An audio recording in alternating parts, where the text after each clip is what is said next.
ছত্তিশগড়ে পথ দুর্ঘটনায় মৃত্যু ৩ পরিযায়ীর। একই গ্রামের ৩ পরিযায়ী শ্রমিকের মৃত্যু।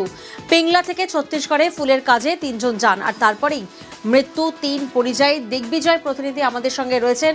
দিগ্বিজয়, কিভাবে এই দুর্ঘটনা ঘটলো, কি জানা যাচ্ছে?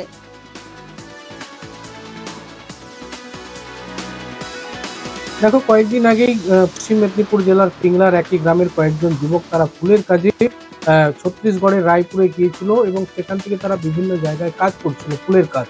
এবং তারা পরিযায়ী শ্রমিক হিসেবেই পরিচিতি এবং তারা বিভিন্ন জায়গায় এইভাবেই কাজে যায়। গত ২৪ তারিখ রাতে যখন কাজ করে রায়পুরে তাদের বাসা, সেই রায়পুরে যখন ফিরছিল তখন তারা পিক আপ ভ্যানে ছিল এবং সামনে একটি লরি হঠাৎ করেই চলে আসে এবং তাদের মুখোমুখি সংঘর্ষ হয় এবং সেখানে ঘটনাস্থলেই ৩ জনের মৃত্যু হয় এবং একজন গুরুতর আহত হয়, তাকে স্থানীয় হাসপাতালে নিয়ে যাওয়া হয়। যে ৩ জন যুবকের মৃত্যু হয়েছে তারা প্রত্যেকেই পিংলার একটি গ্রামের বাসিন্দা। আজ সকালে যখন মৃতদেহ এলাকায় আসে তখন কিন্তু রীতিমতো শোকাহত হয়ে পড়ে গোটা পরিবার এবং এই ঘটনায় কিন্তু পিংলা জুড়েই শোকের ছায়া। আমাদের গ্রাম বারপুরি, আমাদেরই ৩টে পরিবারের ৩টি ভাই।